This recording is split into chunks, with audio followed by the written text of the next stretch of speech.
So I may have bricked my PGR account. What is going on, my fellow weebs? Chrono here, and welcome back to the channel.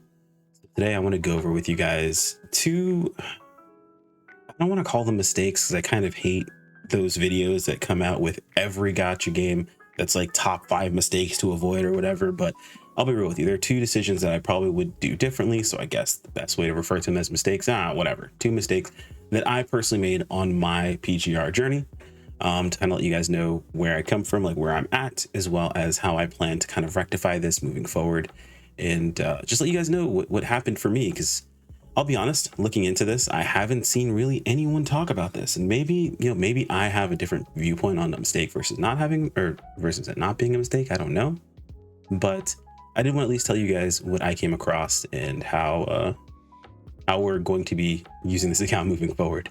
Now, I did do a bit of streaming of PGR, and I know some people in my community saw it and were actually really, interested. They saw the combat, they saw the characters, and they were ready to kind of jump into it and give it a shot.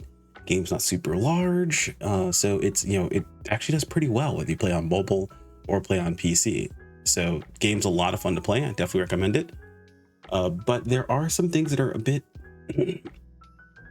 pitfally, is the best way I can describe it. Now, it's not like you're never going to be able to come out of this pitfall or anything like that. I haven't actually bricked my account. I am being a bit dramatic for dramatic effect.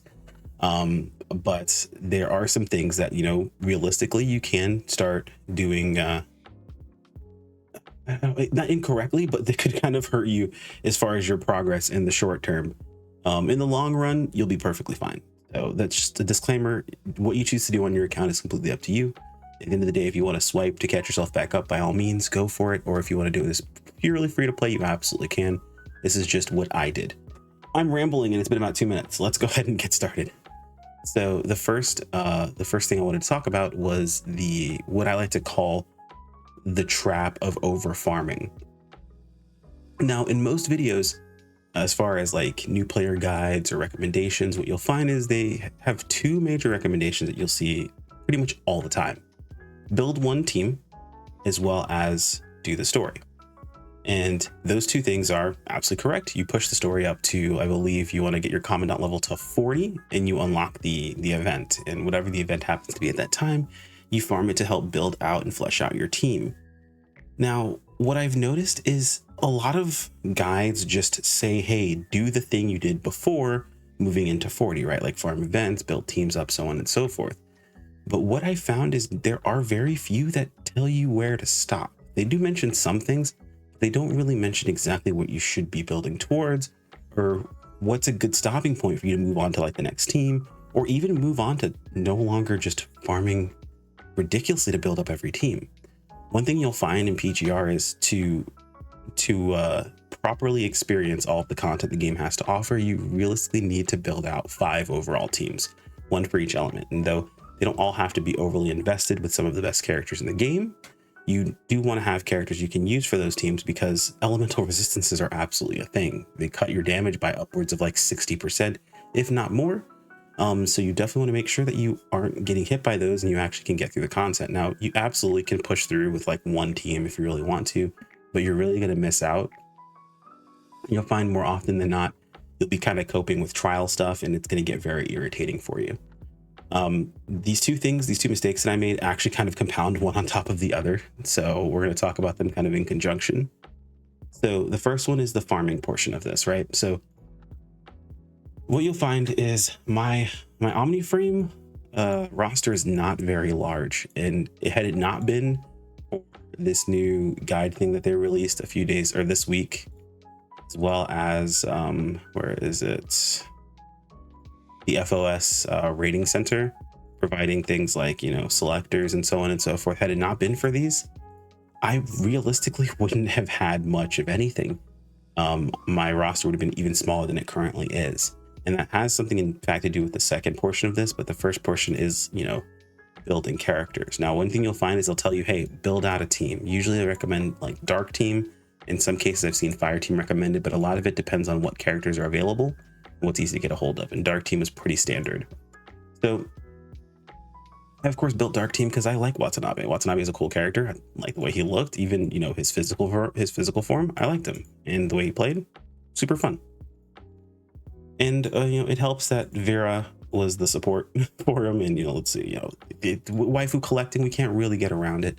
So we've got Vera, we have number 21, and we have Watanabe. So as far as building characters goes, when it comes to memories, this is about as far as I would recommend building out your memories. 45 to the bottom, 25 at the top is not really a big ask. You can leave them at 1, it's not a huge deal. A level 45 weapon, that puts us at about 4k battle power. And of course, then we also have our skills we put points into. Now each character has like skills that are kind of like important. Core passives are very commonly something you want to level up. Specific pings or specific ore pings you want to level up as well that are more important than others. But when it comes right down to it, there's like a priority. And realistically, you want to stick to that priority itself. If what's important for Watanabe is his red pings, I'm just going to level the red pings, ignore everything else. Yes, I've got a ton of skill points, but you can run out of these skill points very, very quickly. His core passive is important, going to pop his core passive. Not really worried about his QTE because I don't really play him off field very much. Not really worried about his signature move. I mean, granted, we can level this up, but it's going to cost us cogs and skill points, and cogs are starting to become a little bit of a bottleneck for us. We're going to focus on, of course, the important stuff. We're going to level his attacker because it gives us extra damage bonus, and we're good to go there. So we have Watanabe set up. He's level 80, as well as, 4k battle power. Is it amazing? No. But can he get through what he needs to get through? Absolutely. Along with that, we also have number 21. And this is where I would do something differently. 45 of the weapon, sure. But as far as all the memories go, outside of just getting the memory sets, I would just leave them at 1 personally. Leveling up memory sets over time, after leveling up a couple characters' memory sets, I found that I was just straight up running out of resources. And that's one thing that a lot of these guides don't mention is that, yeah, you can go through and you can farm the event. And when you farm the event, you get currency. And that currency you can use to get a hold of a lot of things you might need. But realistically speaking, a lot of those things can also be farmed from the resource centers. And some very, very smart people that are very good at math have already crunched, the serum to resource conversion. And it's mostly the same. So you don't really need to rush getting a hold of these things. You're going to get cogs. You're going to get upgrade materials. A lot of these things are just rewards for doing story-based stuff, going through the story, for leveling characters, for getting commandant rewards. Let me see if I go to achievements. Like just getting training stuff done, like all of this stuff, you're going to get rewards for a lot of these things over time as it is. What you're not going to get rewards for in most cases are things like memories, things like weapons. Those are things that you have to go out of your way to kind of get a hold of, either gotcha or doing co-op or getting them from the event. Those are things that I would say, go ahead and take your time and pad out your teams, figure out what memories you need to get for individual characters, whether you're getting your Da Vinci set, whether you're getting your Guinevere set. There's like a tank set as well. I try to remember a shred set. That's Da Vinci, Astinia, that one. Yeah. Whether you're getting your Astinia set, whatever it happens to be, go ahead and pad those out. That way you have the ability to swap them around to different characters and you have multiple characters built out. Are they going to be amazing? No, they're going to be pretty underpowered for the most part, but you'll be able to play those teams and you're not going to get like immediately one shot because you don't have a bunch of high level memories equipped, right? Weapon, I feel like, is the one thing you can go ahead and push up and not feel too bad about, but it is still fairly expensive when it comes to cogs. So be careful, especially with the level, these 6-star weapons, they can be fairly expensive. Getting maybe a 4-star weapon bare minimum for characters is also something I would recommend to go ahead and go for. 3 stars not bad, but 4 stars are not difficult to get a hold of. You can literally trash some of the upgrade materials to go ahead and get a 4-star weapon, so it's very, very easy to get a hold of one.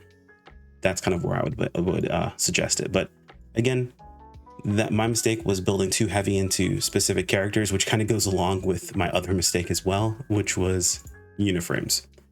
Part of the reason why I even started playing PGR in the first place was because of specific uniframes. Uniframes like Gnome, like Roland, Kamu, all these characters look super cool and I wanted to play them. I didn't care if they were underpowered in groups with Omniframes, because uniframes, whenever you group them with Omniframes, they lose, I think, 30% and 60% damage respectively. So they recommend you push them up to triple S at the very least to use them with other frames. And then they're perfectly fine, which honestly, I kind of did. I pulled for these uniframes. They're the uniframes that I liked. And as you can see, I invested a lot into building them. Now, had I done this again? Probably would have stopped short of putting 45s across the bottom. Again, they're weapon 45 and we're good to go. Maybe I would have invested in Known just as much because I really, really like him. But I likely wouldn't have gone as far as to Ultimate Awaken, Known and Roland. Maybe just Known and like leave it as is. But I went through and Ultimate Awaken them. I put a lot into these characters. So it's kind of like a twofold mistake.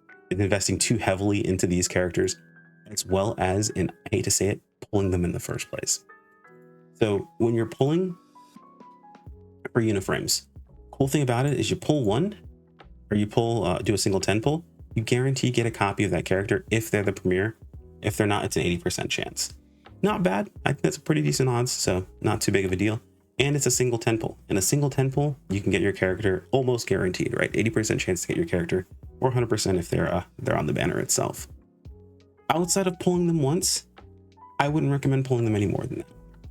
Getting them up to triple S, yes, would allow you to use them with other teams, but you can use them with each other and kind of cope for now if you really want to play those teams in the first place. What I would recommend is pulling when there is a themed construct that you actually want. The reason for it is because while you're pulling for this themed construct, you're also getting these A ranks to help flush out your actual roster. One big problem for me is I didn't have a lot of these A ranks, and I didn't want to invest black cards in them because I felt, silly to do so. Whenever they gave me these, I just used the basic construct tickets whenever I got them. As you can see, I'm getting close to an S rank. I just used those as I got them and kind of move forward from there. But because I wasn't pulling on the actual themed construct banner, I wasn't getting A ranks to help flesh out my characters. I wasn't even getting these characters like these Omni frames. They weren't even getting to S rank. Most of them were still A rank because I got a hold of them and then moved on to the next one, right? Lucia just got to S rank, I want to say yesterday. And that's because I was going through and I was investing serum into grabbing character shards. Another thing that I would be careful about is not going too heavy on these, maybe like 1 or 2 characters a day at a time. But I was going through it that way when, realistically speaking, had I been pulling on a single theme construct banner, I probably would have way more investment in a lot of characters I can use kind of in the in-between, in the interim, while I'm waiting to get a hold of selectors of other characters that I can actually use. So I know that's a lot that I've said here, but mostly the reason I made this video was to talk about if you really do like uniframes like myself, hold off on pulling any more than a single one. Yeah, it'd be cool to pull up the double S. Maybe if you have the money to go ahead and go into that, by all means, go for it. But really, really look for a target frame that Omni frame that is on the premium banner to go ahead and go for, because not only is it gonna be useful for that frame itself, but it's also gonna be useful to pad out the rest of your teams. And 2, don't overinvest. I know it's cool to want to build up your favorite characters and maybe build up one of your favorite characters, but I wouldn't go as far as I did. I would definitely recommend, lowering it down, because one thing I noticed is that, dude, I have been farming events all my time playing PGR. I am still at 10-3 of the freaking story, man. And I'm like, I want to know what else is going on, but I also want to be able to do other content, and I want to be able to push and do different things. So now my goal is to get myself, all my teams kind of padded out with all the memories that they need, and get weapons and things like that. And then afterwards, I'm just going to hit story up completely. And as I get, cogs, as I get upgrade materials, as I'm doing things on my daily basis, offer things for rewards, offer things to the battle pass, whatever it happens to be, then I'll go through and upgrade all the rest of that stuff. But until then, I'm just going to start holding off. Basically, where's she at? Rosetta? Rosetta's going to sit with level 1 memories for a little while. Hers will get upgraded eventually, but she's gonna be, chilling at 2.2. It's like amazing. No, it's pretty bad to be all things considered, but she's gonna be able to do what I need her to do. My attackers will be around 4K because I'm gonna push their memories up a little bit higher, but that's pretty much about it. I'm not gonna worry too much about anything else. And as far as supports go, leaving them at 60 is a good spot for them. I know why I pushed Wanashi to 65. I'm not sure why I did that at all, but that's where he is, and that's, Sleepy Boy is kind of fun. I considered playing mostly him, even in attacks up actually, with Ice Team, but we're past that. As far as who you should be pulling, and I know I'm sure I'm going to hear this in the comments, so make sure to pick up Bianca Stigmata, or what is she referred to as? I'm sure you guys are going to tell me in the comments below. I can't think of it off the top of my head. It's Balter. You can stop your comment. Balter, that's what it was. I'm sure you guys can tell me pick up vaults or so on and so forth, but I'm definitely a person who is play optimal over meta, meaning that everything optimal isn't necessarily, everything meta is always going to be optimal, and not everything optimal is necessarily meta, which is a very, very drawn out way of saying I build the characters that I like and I want to make them work. So not a huge fan of her playstyle, not a huge fan of her character itself. I know that's blasphemous in the PGR community, but I'm probably not going to be pulling for her, though there is a slew of premier units that I will be pulling for that I have seen that I really do want. So it will be able to, you know, pad out my account much more thoroughly. I'll be able to play a lot more content, and I definitely recommend that if you do like this character, absolutely pull for them, because it's going to help out your account overall. Not just getting that character themselves, which it makes so much sense going through it now when I think about it, but what gets missed a lot of times is it does help you with that character, but it also helps you with everything else you pulled during the pull, like during the banner itself. Everything else you're getting during those pulls also helps out your account a lot, and you don't want to miss out on those. Anyway, guys, hopefully that helps someone out there. If you guys have any suggestions or any questions, feel free to toss in the comments below. I will be looking at this video very attentively. Even though PGR is not super big on my channel specifically, we will be looking into it as much as we possibly can. Thanks again for watching and being patient. I know this video is going to take a little bit longer today. It's going to be out this evening. Apologies in advance. I'm recording this like basically in the middle of my day, so hopefully it gets to you guys sooner rather than later. Thanks for watching. Take care, everyone. Peace out.